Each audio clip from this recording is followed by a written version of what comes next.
Gesù. Gli anni che avanzavano in giro tutti gli apostoli hanno facciato aiutare in cui arriva Gesù. Casimiro ciò si fa per scelto. Arriva tutto, farissima per il l'esagerato fuori, ma la chiave sei. Amen. E poi, numero 210, riposo di stiso ai di Gianni, numero 210 ai parla avanti, fanno fino a avanzare, un figlio di una buona fare, una naturale, lascia la voglia, svanire carina, schifis, snarpaucis, smergire, arse brusai, se ci fanno, se la diciamo, mi fido chi sei. Ai fanno, farsi ufficio dalla città massato di fantasia, ai fanno la pagina sei, per far vita di una propositi, piangere farci. Mi faccio immaginare lui a farsi che da su si mangi, io la scienza della sacra profezia devo immaginarsi. Dobbiamo ancora vedere che mangia. Se c'è che mangia andiamo a fare di ciò che la panna Anche mangiamo a parire, anche a pangisi se diciamo che la panna Anche mangia, ma in Italia se diciamo che c'è l'olio, arriva su, e se diciamo un po' Sono vedendo che può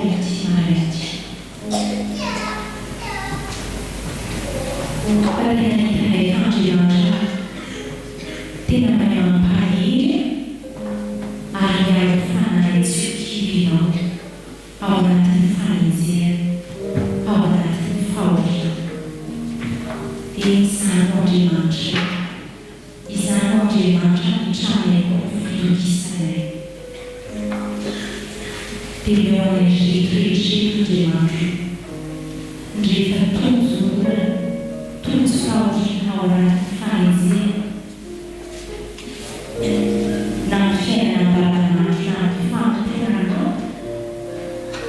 che un paese sei a pizze ai passano si fa fa tu catena ma ci sei già fare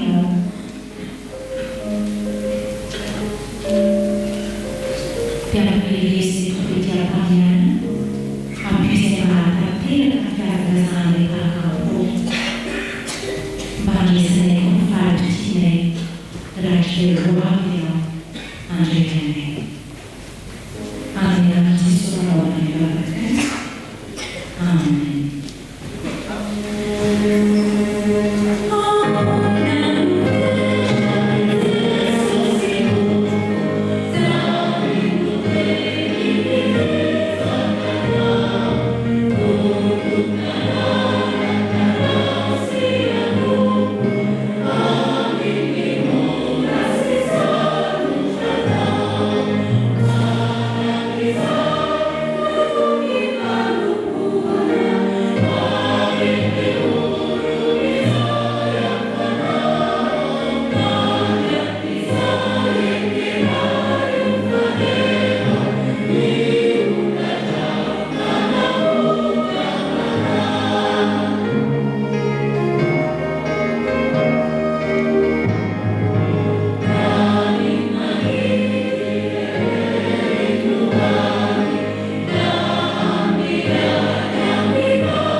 Ty avana malala rehetra ao amin'ny tompo ho aminareo ane ny fahasoavana sy ny fiadanana avy amin'ilay ankehitriny sy taloha ary ho avy ary avy amin'ny Jesosy Kristy ilay vavy olombelona marina sy ilay matoa amin'ny maty. Anio alahady fa 4 volana aprily taona 2022 dia tafavoreto isika mbola hanome voninahitra an'Andriamanitra ary hahatsiaro ny asan'ny fiangonan'i Jesosy Kristy eto Madagasikara eo anivon'ny toeram-pamonjena zaza na ny Topazy. Amin'ity alahady ity koa no anamariantsika ny fisaorana an'Andriamanitra no ny fitondrany ny fiainan'ny fiangonana eto amintsika ka azotsika miompifaliana amin'ny tsantany fitiavana no ny fijoroany nandritra ny 5 taona. Marina indrindra amin'ny fanompoam-pivavahana fidirana faharomo ny fanokafana ny taonjobily. Amin'izao dia mbola manohy isika ary mamaraparana ny lohahevitry ny perikopy Efesekema manao hoe mandresy ny fahafatesana ny tompo. Mitsangana riavana idera sy hanome voninahitra an'Andriamanitra araka ny salamo voalahatra.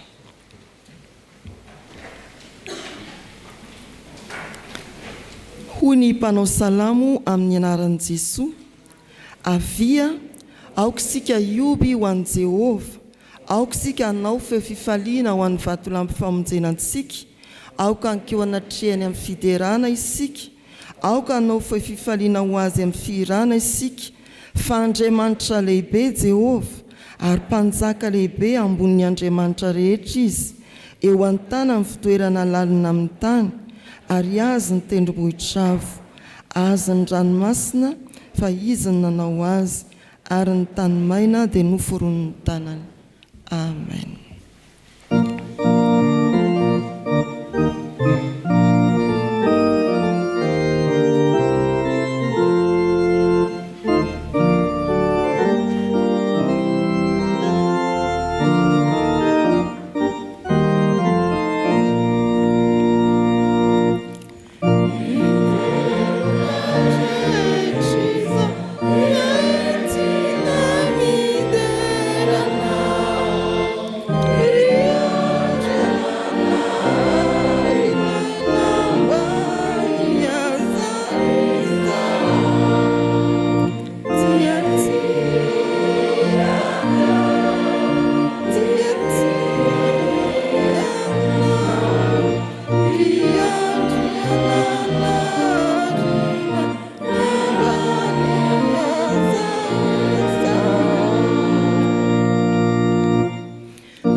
Masita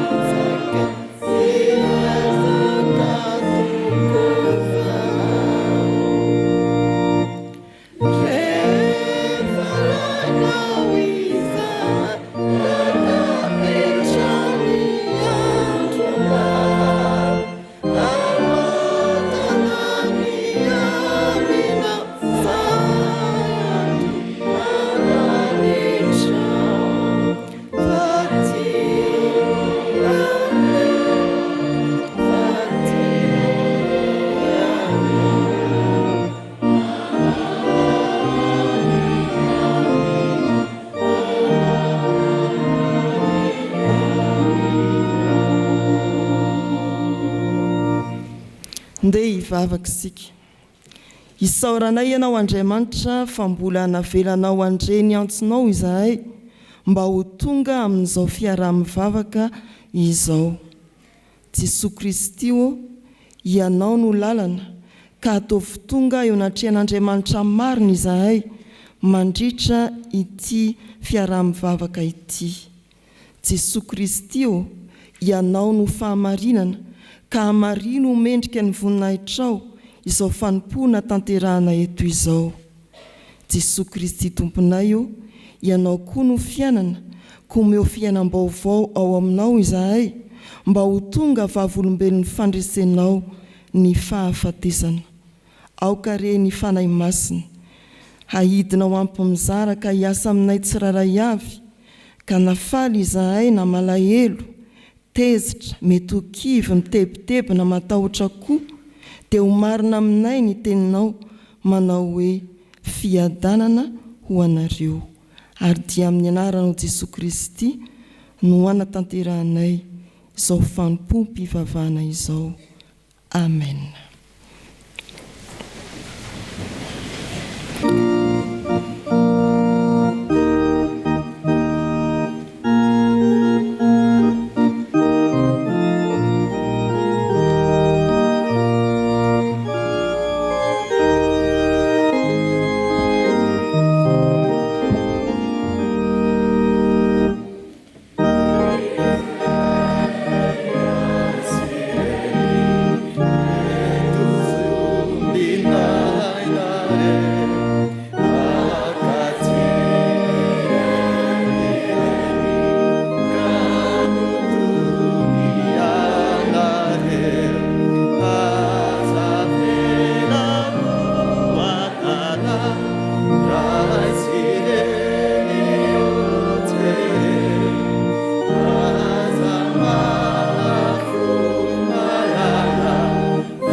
Vavakantsika. Jesosy Kristy Tomponay, mitenena fa vonina iananao izahay ankehitriny amin'ny anaranao Jesosy. Amen. Dia mbola hafaly miarabantsika indray amin'ny anaran'i Jesosy Kristy tombontsika ho aminareo ny fiadanany. Andeha ny akantsika lesona amin'ny tian'ny alahadin'ny topasty dia ny ao amin'ny ohabolana toko 10:24.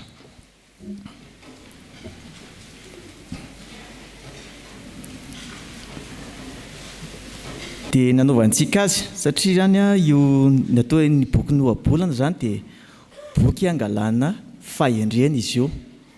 Boky izy sotomana hoe tahaka nahoana ny fiainana rehefa nahazo famonjena, tahaka nahoana ny fiainana miara-dalana amin'Andriamanitra zany. Dia ndeha raha antsika mamaky aloha ilay toko 10:24 amin'ny anaran'i Jesosy manao hoe ho tonga malahelo ny miraviravy tanana amin'ny asany fa mampanankarena ny tanany mazoto. Dia misy fanindran-dalana amin'io amin'ny ohabolana toko 12:24. Dia ataontsika hoe zao nanaovantsika azy ho vakin'ny avato anilany avato izay. Ohabolana toko 12:24. Dia ny atindray mba hijery ny ohabolana toko 7:15. Mitovy ihany ireo. Dia ny ato ampovoany ilay ohabolana toko 10:24. Ndinge atongontsika ny ato izy ohabolana toko 12:24 amin'ny anaran'i Jesosy manao hoe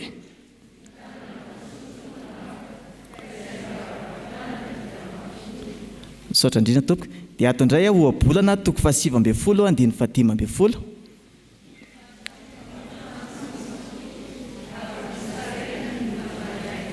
Iany tompoko. Ary ny farany amaranantsika azy ohabolana toko 10:24 ilay ato ampovoany ho tonga malahelo miraviravy tanana amin'ny asany fa mampanankarena ny tanany mazoto. Misy zavatra tiana ampitaina ry havana tena hoe alan'ny baiboly ny olona malaina. Zany hoe azo atao zany raha hitarina le izy de hoe misy olona mety avitra ny fanany tonga somatsara nan-danitra izy fa izy de narefo nalahelo anisan'le tsipotsipotsy foana ny fiainana de eto ambany ty masoandro ity mety ho avitra ny fananao fa inona ny zavatra mitranga mety hoe manompo olona foana ianao mety hoe malahelo eny foana ianao fa ty kosa mameteny ny tenin'Andriamanitra hoe inona ny falahidiny ialana amin'izany hoe fahantrany zany. Tsika zao amin'izao fotoan'izao tsika tanora ankizy sy tanora atao hoe hoavin'ny gasika rehefa kelikely eo tsika andeha tsika hoe hianatra azoto elany zany toeran'ny fahalainany zany elany zany hoe toeran'ny fahakamony zany fa raha Jesosy Kristy zany no nataontsika hoe malaina tsisy zava-bita angamany eto de ny ao amin'ny ohabolana io any nangalantsika ny lesona misy momba ny vitsika moa efa nahita vitsika daholo kosa angamany de misy karazany maro be ny vitsika fa misy karazany anankiray zay vitsika anaty ala izy io de fomba fanaon'ny zareo izy tsy mahita potipoty sakafo na hoe mihinana n'ireny bibikely reny le insecte reny fa fomba fanaony de ravikazo io nazy ny angoniny de atobiny amin'ny toerana raha io de fa misy fomba fanaovana azy hoe tsy homaina vetivetika io ravikazo io fa atobony tsara de hainy tsara ny tahirany zany amin'ny fotoana mahabe feno maintsy hoahatra nanaovany azy io de iny efa manomboka lotsy kelikely de mamorona le ataontsika hoe champignon na olatra reny de reny ve mivelatra de reny ny sakafon'ilay vitsika tena fetsy izy reny de reny nandeha angalantsika lesona ny vitsika tsy mba misy mpifehy izy tsisy miteny izy eo baiko zany tsisy manery izy andany ianao tsy maintsy miasa ianao andona fa izy manana fahazotoana izy ary fatany mahay mitsinjo lavitra izy hoe fotsy maka an'ity zay de ho mosa reny zay efa kelikely de ndeha tsika akalesona amin'izany vitsika zany ry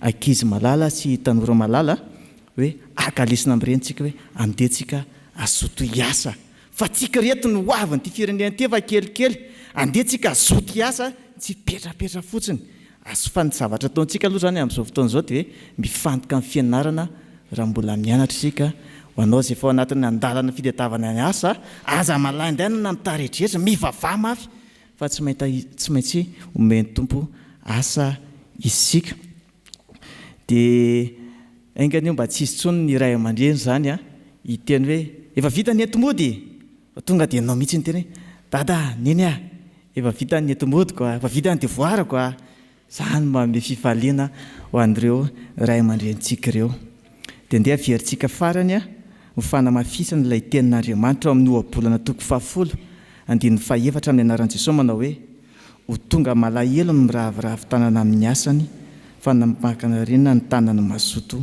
Amen. De hivavakintsika.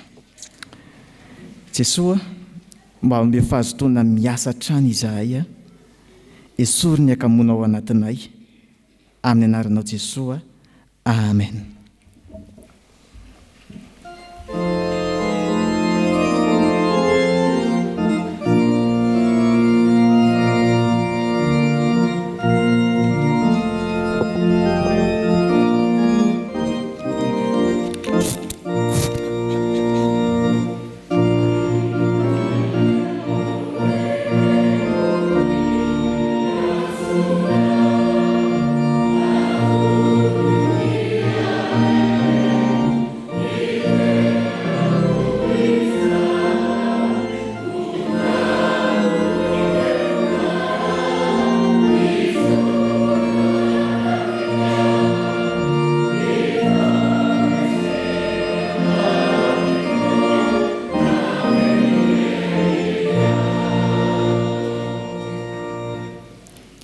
Hiaraka hivavaka isika. Misaotra anao izahay Andriamanitra fa mbola nomenao fotoana ahafahana mandre ny teninao. Mangataka amin'ny fanahinao masina izahay, ampahiratra amin'ny mason'ny mpamaky ny teny, ahitany tsara ny teny hovakiana. Ny fanahinao masina koa anie mba mpanomponao izay hitondra ny hafatrao, mba hanana finoana marina tokoa anao. Amin'ny anaran'i Jesosy izay mandresy ny fahafatesana no anaovana izany vavaka izany. Amen. Araka ny mahazatra eto amin'ny fitandremana isotry fitiavana dia amin'ny Baiboly dia manao makina ny teny isaky ny alahady farany amin'ny volana ho fampatsiahivana ny antom-bavaka Jesosy Kristy sy ho mariky ny fiombonan'ny kristianina. Iaraka maky sy hain'ny tenin'ny soratra masina isika ao amin'ny boky fanekena taloha, bokin'ny ohabolana. Ohabolana toko 10 manomboka amin'ny 1 ka hatramin'ny 12.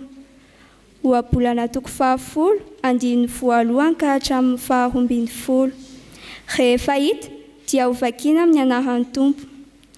Ny zanaka endry mahafaly ny rainy, fa ny zanaka dala mampalahelo ny reniny. Ny fananana azy tamin'ny ratsy dia tsy mitondra soa, fa ny fahamarinana manafaka amin'ny fahafatesana. Tsy avelan'ny Tompo noana ny marina, fa laviny kosa ny fanirian'ny olon-dratsy. Ny tanana tsy miasa mampahantra, fa ny tanana mazoto kosa mahampanankarena. Izay manangom-batsy amin'ny fararano dia olo misaina, fa izay matory amin'ny fotoam-pijijana kosa dia bainy. Fitahiana no amin'ny tenan'ny olo-marina, fa ny tenin'ny olon-dratsy kosa mifono herisetra. Ho tahiana ny fahatsiarovana ny olo-marina, fa ho adino hatramin'ny anarany kosa ny olon-dratsy. Ny endram-po dia mandray torolalana, fa ny adala miteniteny foana kosa ho very. Izay mizotra ho olom-banona no mizotra mpitokiny, fa izay manana toetra miolokoloka kosa hiaran-doza. Izay manafina ny zava-mitranga dia mahatonga alahelo, fa izay mananatra tsy misorona kosa mitondra fiadanana. Ny tenin'ny olo-marina dia loharanon-aina, fa ny tenin'ny olon-dratsy kosa mifono herisetra. Ny fankahalana dia manetsika ady, fa ny fitiavana manarona ny hadisoana rehetra.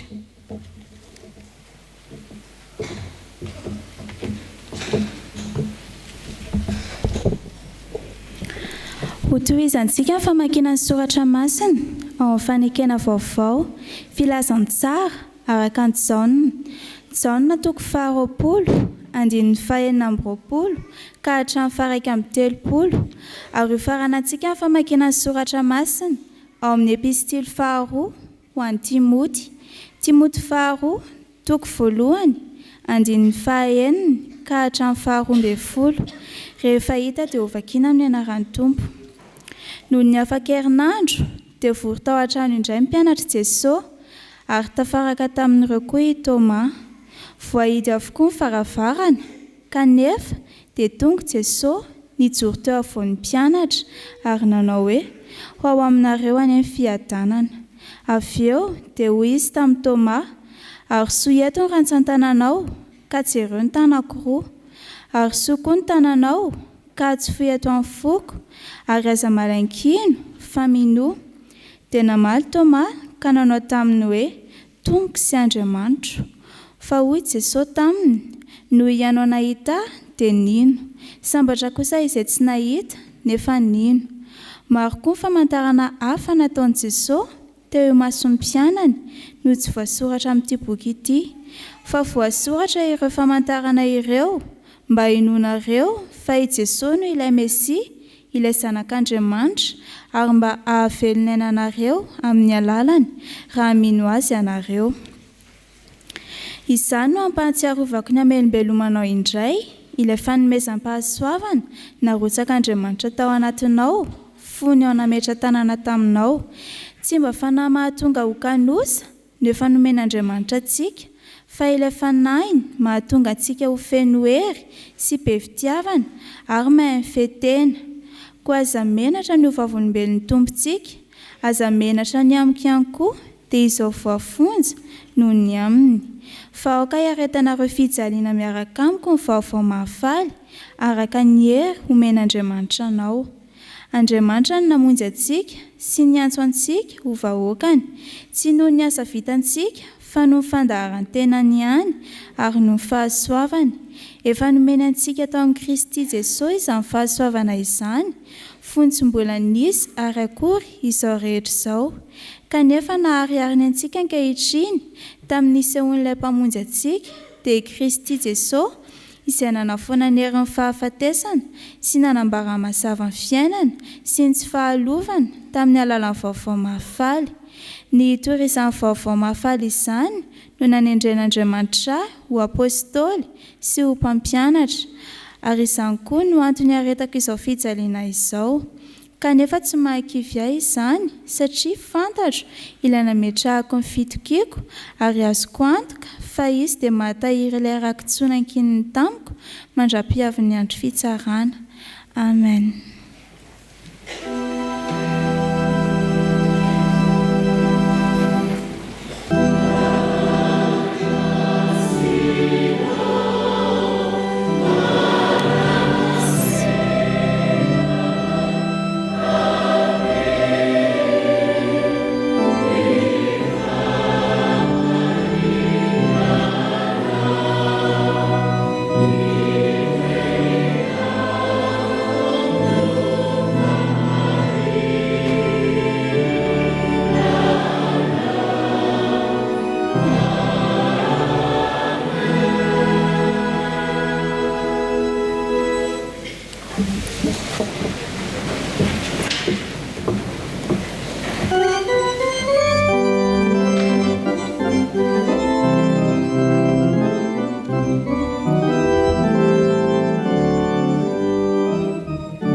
Aoka hipetraka ny fiangonana. Vavakantsika revana. Raha io ampifaliana tanteraka no andraisana ny teninao.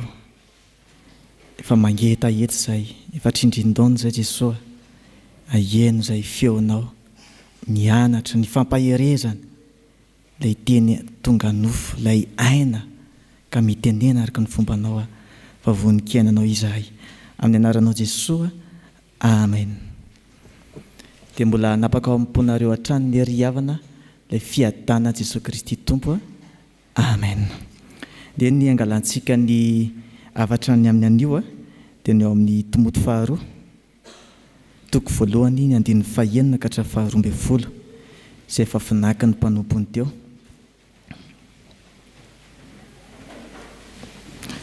Timoty faharoa toko voalohany 9 ka hatramin'ny 12. Raisitsika antsara ry havana.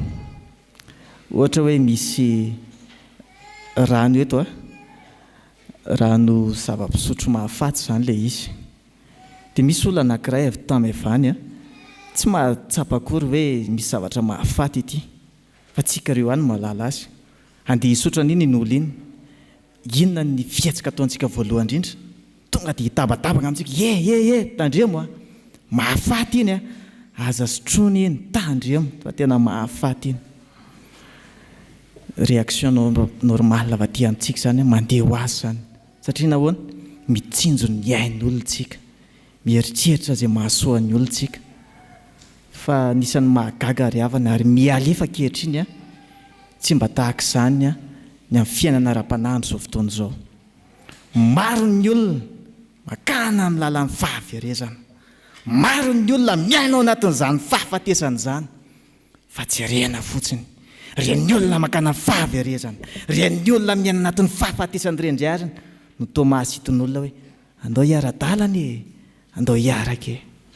Faty Paoly apôstôly ity izay nanoratra an'ity epistily ity dia tena mahagaga ary fomba fisainana tsara lainy tahaka indrindra izany ry havana.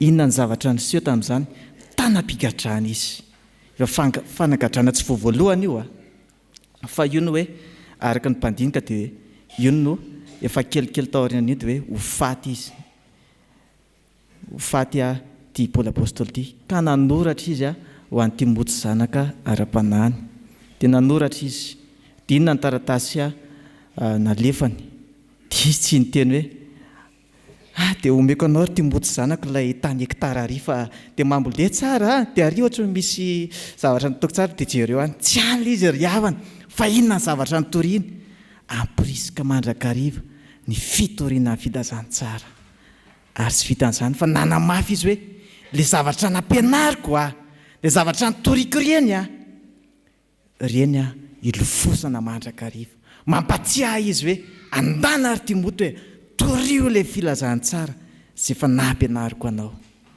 ry havana malalao amin'ny tompo tsika rehefa resaka amin'ny zanantsika ary tsy misy lova tsara indrindra mihoatra lavitra ny amin'izany dia hoe io zanantsika io mandova ny fiainana mandrakizay destination finale zany ry havana ny antitra teriny Paoly apôstôly teto hoe le fiainana mandrakizay zay toriana zay ihany alefy fa ny olona dia mbola miona ao anatina atao hoe fahafatesana fa tamin'ny andro ny vanim-potoana izay nanoratany Paoly apôstôly io maro ny olona ry havana ny emotra satria nahoana satria hoe hoay le olona nitory filazantsara ary tia gadry izay koa mamanahoana eo anatrihan'izany mety lasa ihany koa ny sainan'izy ireo ary tsy mahary zany ilay Andriamanitra ny aleontsika hiemidalana fa teto Paoly apôstôly ry havana nandrisika dia vakintsika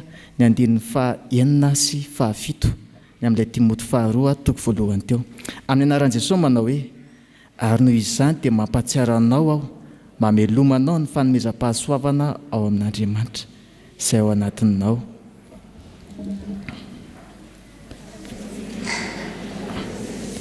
fa fanamahery sy fitiavana ary fahonona ny tena ry havana malalao amin'ny tompo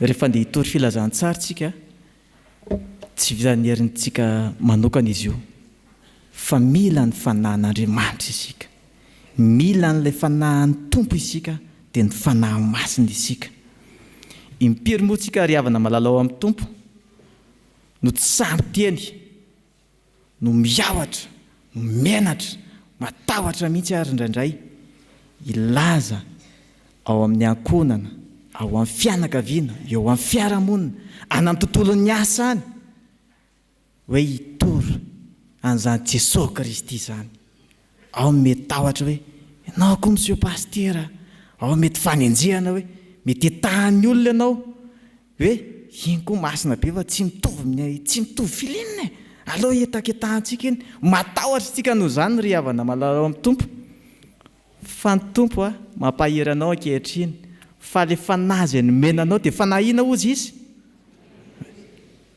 fitiavana ary iny fahonona ny tena fanamahery ry havana malalao amin'ny tompo no menanao mahereza ry havana malala hitory fa maro ny olona mitsotsotso makana ny fahaverezana any maro ny olona efa faty mandehandeha satria nahoana tafasaraka amin'ilay tompony aina ilay loharaniny aina tafasaraka amin'Andriamanitra fa vao mahafaly zany ry havana hoe le fanahy izay ao anatika ao anie dia fanahy afaka maharesy ny tahotra torio ry havana filazantsara fa efa ho avy ilay tompo Andriamanitra eo andrahony lanitra ataovy tahaka ny ampolo ny toetsainao ry havana fa raha ho an'ny ankonako ho an'ny zanako dia inona ny eo an-dohako ny filazantsara mandrakariva ilay fiainana mandrakizay aza vela ry havana aza vela tory io filazantsara io ao anatin'ny mpiara-miasa fa ny fotoana ray anie dia mety hanenina ianao hoe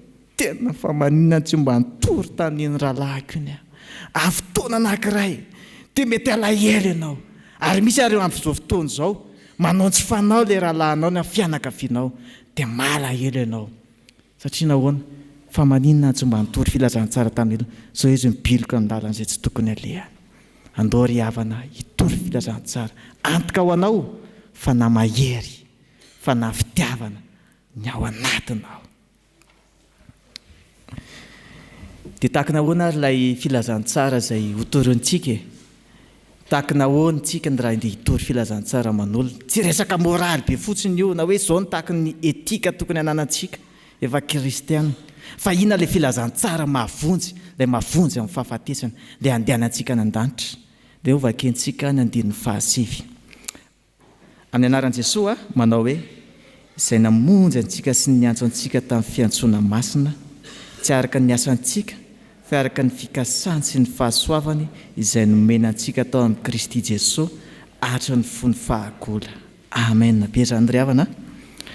Tahaka ny ahoana hono ilay endrika izany hoe famonjena izany, ilay filazantsara izany, atra ny fony fahagola eo ry havana. Tsy famonjena natao petatoky io, taitaitra hoe aitraitra an'Andriamanitra hoe andeha vonjeko ty, fa efa hatrany fahagola dia tao anatin'Andriamanitra ilay fikasana hoe andeha hamonjy ny olombelona. Tsy famonjena aitraitra io fa famonjena atry ny fahagola. Famonjena no sainina tsara, napetrapetraka tsara io ry havana, ary famonjena izay sitrahantsika rery ihany ao amin'i Jesosy Kristy Tompo. Ary zavatra nosain'Andriamanitra zany ilay tompo, ilay fian'ny fahendrena indrindra, dia zavatra lafatra zany ry havana. Tia nambarana hoe zavatra lafatra tsy hanampiny zany ary tsy hanalany zany, fa complet. Tena hoe ao amin'ny Jesosy Kristy nazontsika famonjena.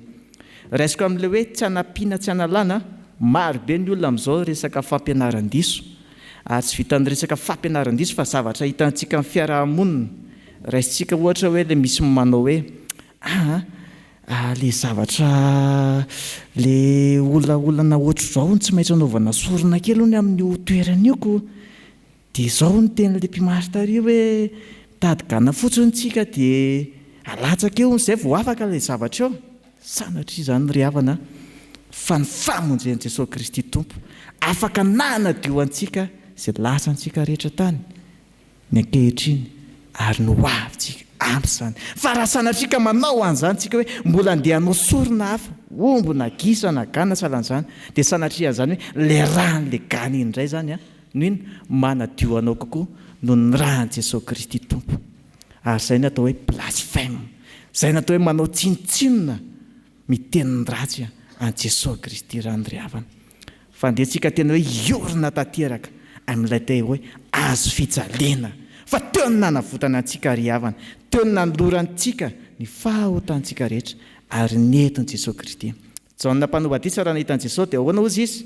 Indro ilay zanak'Andriamanitra, zanak'ondrin'Andriamanitra izay manaitra ny fahaotan'izao tontolo izao. Izy ilay mitondra ny fahaotantsika rehetra ry havana, aza atokisana izany ary azo inona tanteraka. Izay ilay filazantsara izany, tsy misy olona afaka mamonjy ny tenany. Ary ilay andinin'ny fahasiby teo miteny hoe tsy araka ny asantsika, tsy hoe andeha hiasa mafy be mihitsy ho an'izany Jesosy zany dia avitra tsara be ny asa ary apresiantsika amin'izany, fa tsy ny mahavitra ry havana, fa ny finoana ao amin'i Jesosy Kristy rery ihany. Fa izao nefa amin'ity perikôpantsika ity ihany dia mampiseho miharihary ihany koa fa tsy mora ilay mitory filazantsara. Tsy hafenina aminareo zany, fa ny ainan'ny Paoly Apôstôly zany ary hotoriana eto. Dia vakintsika ny 12 ry havana. Amin'ny anaran'i Jesosy manao hoe ary noho izany koa no hiaretako izao zavatra izao, ka tsy menatra aho satria fantatra izay enoko, ary matoky aho fa izy dia hatahiry izay zavatra natolotra azy mandra-piaviny izay andro izay. Ary amin'ny voalohany indrindra dia hoe ary noho izany koa no hiaretako izao zavatra izao. Hiaretako amin'ny teny vahiny io ry havana dia hoe je souffre ozy izy, tena hoe misofra mihitsy izy ary tsapany zany.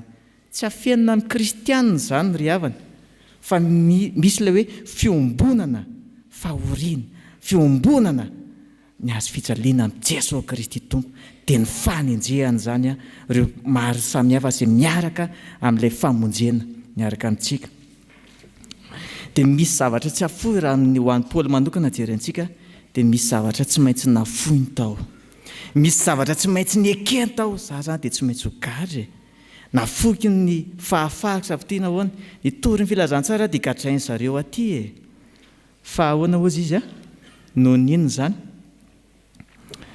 noho ny filazantsara ny Jesosy Kristy fa azo natao tsara ny hery havany tsy nitory azo natao tsara ny nanda hoe tsy io zany le Kristy dia afaka soma tsara zany hoe Paoly apôstôly zany fa inona ny azonany dia le toy an'le soratra masina hoe satria fatan'izay inony izy dia mahatahiry izay zavatra natolony azy dia ino le zavatra natolony azy io le famonjena ny fanahiny andry havana dia tsika no fomba fijery tahaka ny Paoly apôstôly mijery lavitra mandrakarivotsika dia resaka destination finale le famonjena ny fanahiny fa na inona na inona zavatra mitranga eo dia na efa avitra ny fanahiko zay ny zava-dehibe tamin'ny Paoly tsy olona tamin'ny Paoly zany ny natao hoe nandalo figadrany tsy olona tamin'ny Paoly ny sedra ireo tora-bato maro samihafa tsy olona tamin'ny Paoly nahazo ireo teny marary tsy olona tamin'ny Paoly nandalo fampahoriana tsy olona tamin'ny Paoly zany hoe nandalo fiafiana fanagadrany zany fa ny masaka tao andohany dia hoe ny famonjena ny fanahy andehantsika ry havana akatoepo toem-panahy tahaka an'izany manao zava-dehibe ny resaka hoe famonjena ny fanahy resaka materialy eto ambonin'ny tany mandalo avokoa zany fa ny zava-dehibe n'inona voafonjy ve ny fanahiko Paoly apôstôly araka ny teny teo dia hoe nafoy zavatra maro hitoriana ny filazantsara fa ianao koa ry havana mety efa nafoy zavatra maro ianao noho ny amin'ny fitoriana ny filazantsara zany noho ny amin'ny Jesosy Kristy dia mety niaritra zavatra maro ianao ohatra amin'izany nandany fotoana ianao nandany hery ianao nandany vola aman-karena ianao ao anatin'izany ary misy fotoana ianao ohatra hoe mety misy occasion anaovana zavatra kely hoe ty mba hanaovanova kely an'izao dia mamahazo kely fa noho Jesosy Kristy dia tsy nanao ianao fa ny olona rehetra nanao daholo noho i Kristy daholo fa za mitena anao ry havana tsy foana tsy akory ny fikalezanao aina mitena anao ry havana fa riany zavatra very tsy very eny fa investissement ho an'ny fanjakany lanitra zany ary zany nataonyity Paoly apôstôly ity rehefa mandany hery ianao mandany fotoana ianao mandany vola aman-karena ianao noho ny amin'ny Jesosy Kristy tompo ry havana investissement ho an'an-danitra zany mandrotraka ho an'an-danitra ianao ary zay le teniny Jesosy Kristy tompo aza miary areny eto izy fa miary arena izy ny an'an-danitra zany dia ao amin'io Timoty faharoa io any ilay tenenan'ny Paoly hoe efa niadiny ny ady tsara ao natateraka ny fiazakazahako aho nitahery ny finoana aho amin'ny andro anankiray koa ry havana afaka hiteny an'izany tsika afaka tsy eo amenatra antsika mihitsy nanao miferapary efa maty araka izy malala dia zao atao eo amin'ny soratra masy vitako le azakazako fa tena nanompo an'Andriamanitra nanao izay azoko atao rehetrarehetra azoko an'izany hoe fiainana mandrakizay zany vitan'le azakazako dia ahoana ny fomba nataterahana zany fantatro i Paoly izay inoko rehefa fantatsika ry havantsika rehefa fantatra ilay inontsika fa izy ilay mahatahiry ilay famonjenao rehefa fantatsika tsara i Jesosy Kristy io manana fiombona mpiainana aminy ianao dia hitanao zany hoe sahanao mitsory fahavolombelona tahaka nyity Paoly ty tsy maninona afaka miaritra zany fikatrana zany tsy maninona afaka miaritra fahoriana tsy maninona afaka miaritra fanenjehana isan-karazany satria nahoana fantatro izay inoko fahatokiana an'Andriamanitra tanteraka izany ry havana ary fahatokiana tian'Andriamanitra anana tsirairay avy misy tantara kely ty ry havana ho famotinana izay afatra zay nisy mpitandrina amin'ny akapobeany moa zany ny mpitandrina rehefa hoe ho tendreny amin'ny postany voalohany izy dia somary mahazo toerana ambanivohitra dia any amin'ny toerana ambanivohitra any izy dia efa nitoetra elaela kely teo nandritry ny 3 volana teo izy dia nisy mpivavaka iray nanantona an'ilay mpitandrina azafady ny paster mitandrema tsara ihany nareo amin'ity toeranyity fa ety be mpamosavy be mpanao ody rehetrarehetra zany teneny teo daholo sotra naozy paster inona tokoa fa 2 volana tao aoriana an'izay teneny an'izay dia tratran'ilay atao hoe raodi mety efa naheno an'izay tsika le efa tratran'izay ny tongotra dia ohatry mibindina be zay dia misy inana dia tratran'izay a zana ny latokana ny tratran'izay ry havana. Tena narary mafy ty tovolahy ty dia ahoana ary zao zy pasteur andehantsika anatina mpitsabo na ka na mpitsabo akaiky azy izy a ka na ny dokotera izy fa mbola tsy sitrana tsy nesitrana ty zanany. Dia ozy amin'izay indray le mpivavaka indray nanantona azy, zao pasteur a hitanao dadabe azy mpanao an'le fandehany manko io a afaka mavita an'io afaka manala an'io resaka rôdy io. Zany ozy pasteur fa zao kosa nefa navalony tamin'ilay olona zao no tenako anao a zanaka latokana io tena tiako io fa raha io ny hoe ho alain'Andriamanitra raha izay ny sitrapony a afoky anazy zany fa raha za kosa tsy mba hanatina an'izany mpimasy zany. Izay ny tenyity mpitandrina anankiray ity. Tena isaorana tompo fa afaka 3 andro tao aorianan'izay nitenenana izay a sitrana soamantsara ilay tovolahy ilay zanany latokana. Mahery ry havana malalao amin'ny tompo ilay fanazy ao anatinao. Mahery eza afafazo e ty filazantsara ty fefa ho avy Kristy. Mahery eza ihany koa amin'izay fitoriana ny filazantsara zany. Mahery eza ianao fa ny tompo anie ombanao mandrakariva ao anatin'izany. Dia ho an'Andriamanitra rery ny voninahitra fa ho antsika kosa ny fiadanany. Amen.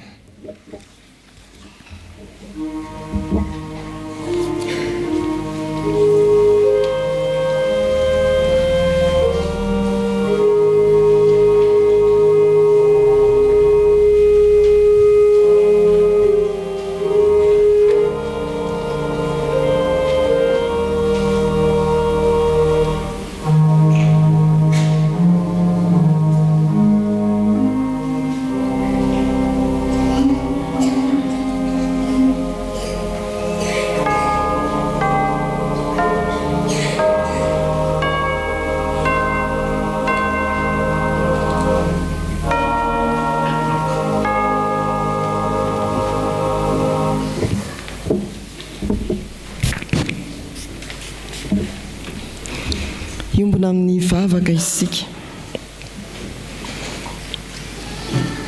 Andriamanitra namela ny soratra masina ho anay tokoa ianao mba handrisika anay hitory fa nalainy izahay. Tompo azay saina ny fahadisoanay.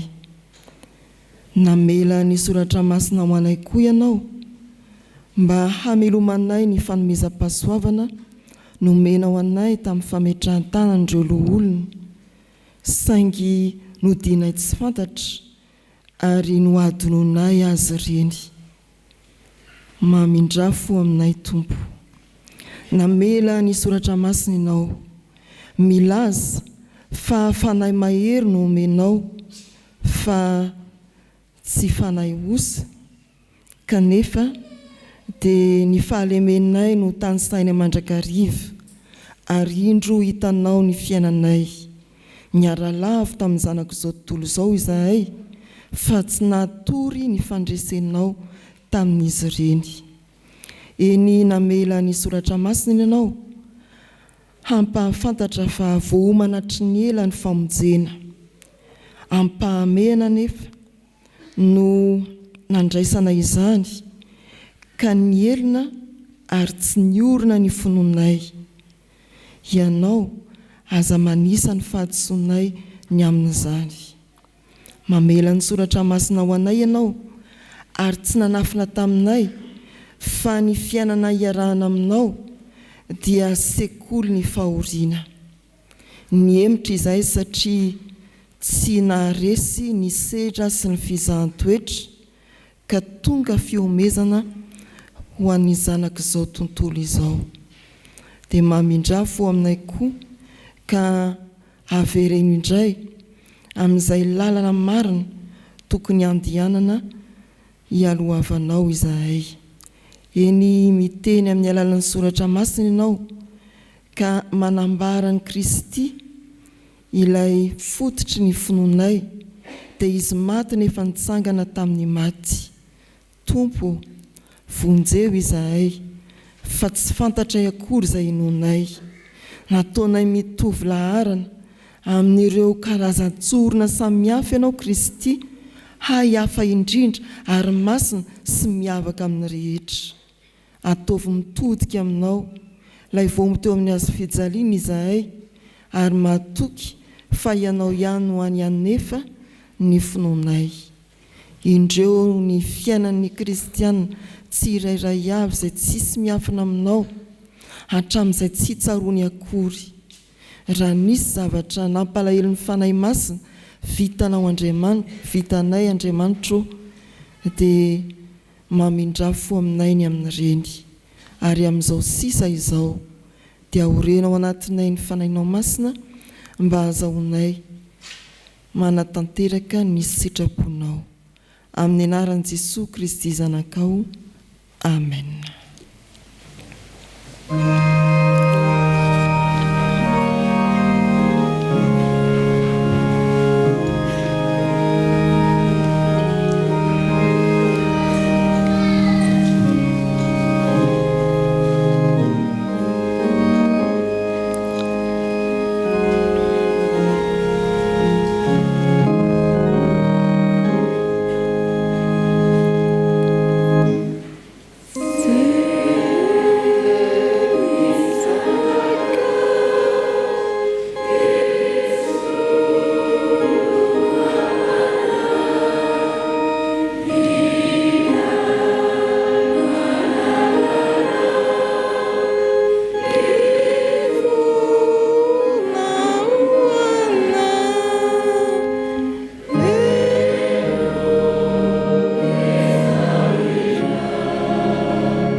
Ho antsika izay nibebaka marina ry havana mitsangana andray ny teny somafaly omeny tompo ho antsika. Voasoratra hoe Jesosy Kristy dia novonoina na antona teo amin'ny hazo nefa natsangan'Andriamanitra kosa izy tamin'ny andro fahatelo. Izy nandidy anay hitory amin'ny olona ka hanambara fa izy no voatendrin'Andriamanitra ho mpitsara ny velona sy ny maty. Izy no ambara mpamina ny rehetra fa amin'ny anarany no azon'izay rehetra mino azy famelan-keloka. Ko ambara amin'ny anaran'i Jesosy ry havana fa voavela ny elokareo noho ny anarany masina. Midera ny tompo.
ao anatin'ny fifalian'ny mpino voavela heloka no rahantsika manambara ny finoantsika araka ny fanaikempinoana laharana faefatra.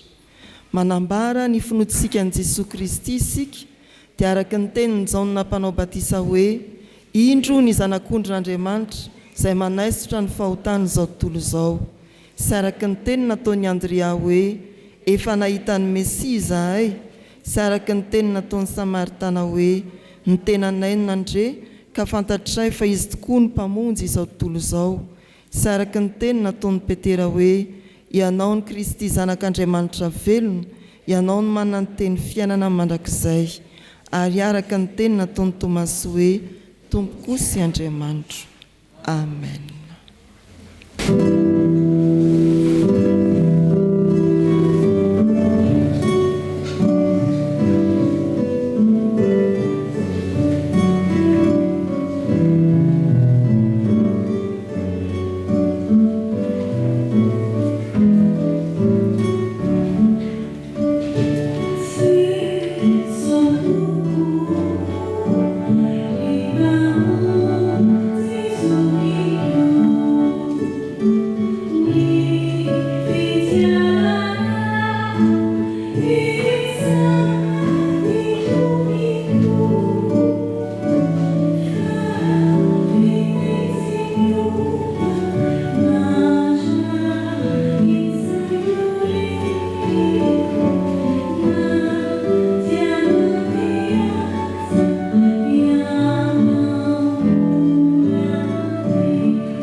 Iombana amin'ny vavaka fangatana isika.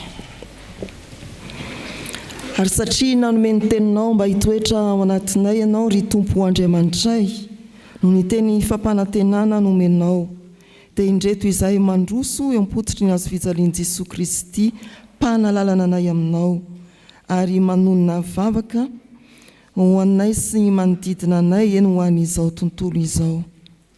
Ankehitriny dia mangataka aminao ary izahay, hamanginao ireo tsy salama rehetra ka hanasitrananao azy ireny mba hajoroa no vavolombelonao sy hahatakarany ny fitiavanao.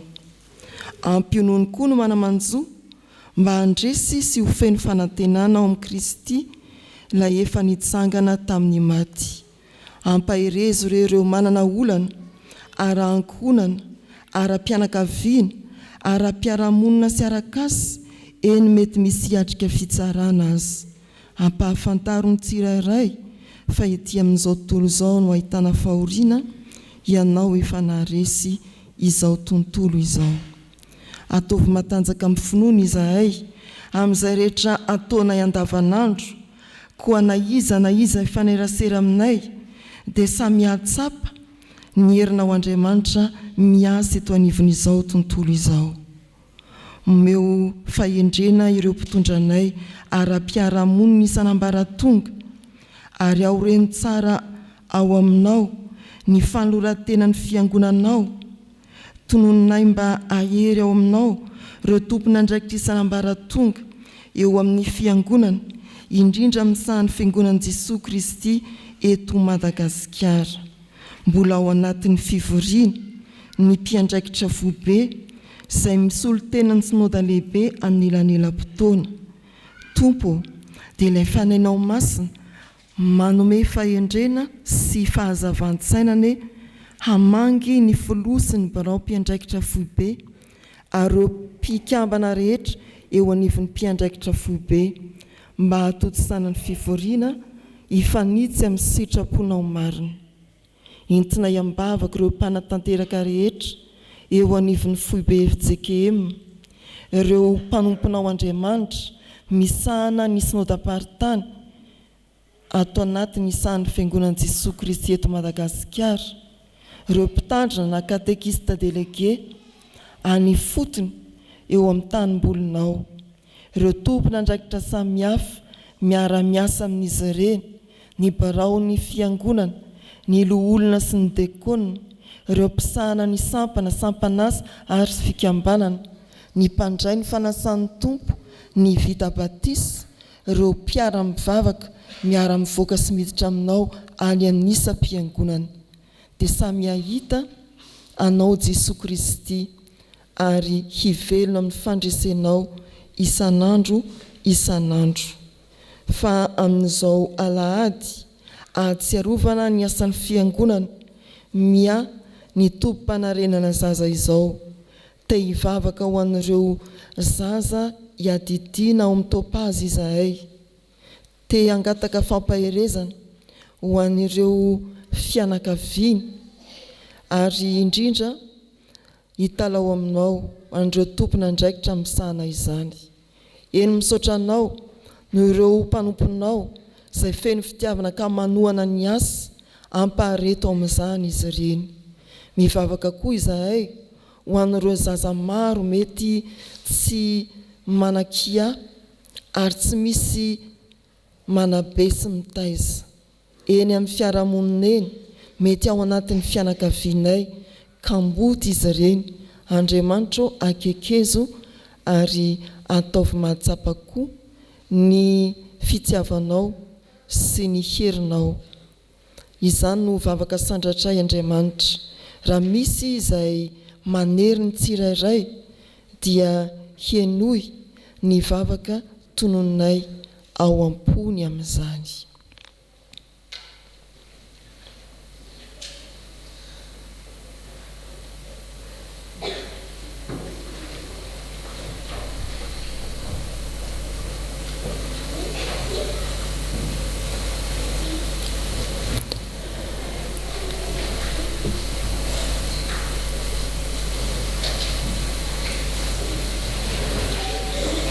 Ary satria izay reto dia zanakao Andriamanitra amin'ny alalan'i Jesosy Kristy, dia faly izahay miara-manonina ilay vavaka nampianariny manao hoe: Rainay izay ny an-danitra, ho amasinina ane ny anaranao, ho tonga ane ny fanjakanao, atao ane ny sitraponao ety an-tany ho tahaka ny an-danitra. Meo anay nio izay anona sahaza ao anay, ary mamelany elokay tahaka ny namelanay izay meloka taminay. Aza mitondra anay mifakapanahy, manafanay amin'ny ratsy, anao ny fanjakana sy ny hery ary ny voninahitra mandrakizay. Amen. Tonga eo amin'ny famarana izao tapany voalohany izao isika riavana, ary dia anao ny hira voalahatra mialoha ny tsodrano.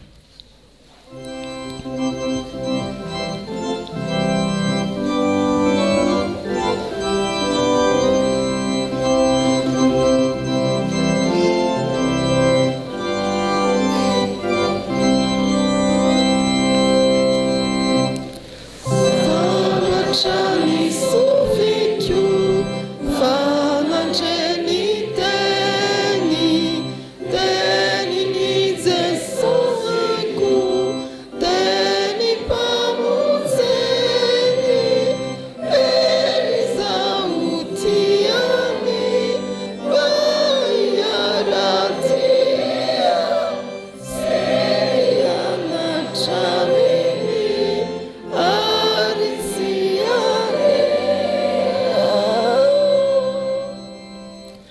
raisoary nitsodranotononona amin'ny anaran'i Jesosy Kristy tompo ary ny tompo ny fiadanana ane hanome anareo fiadanana mandrakariva amin'ny zavatra rehetra ho aminareo rehetra ny tompo mandihana fefanandresy ny fahafatesana izy.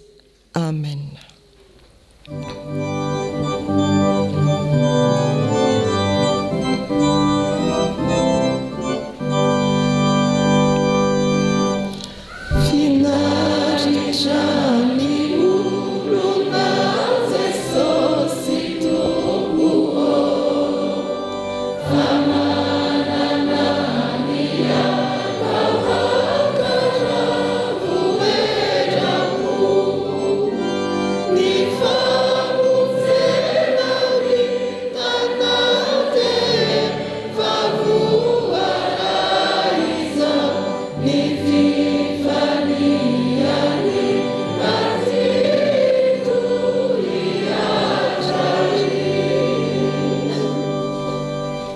Aoka hipetraka ny fiangonana.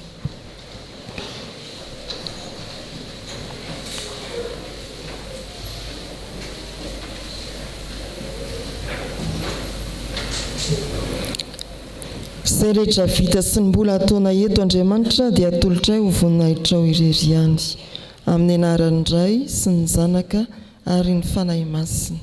Amen.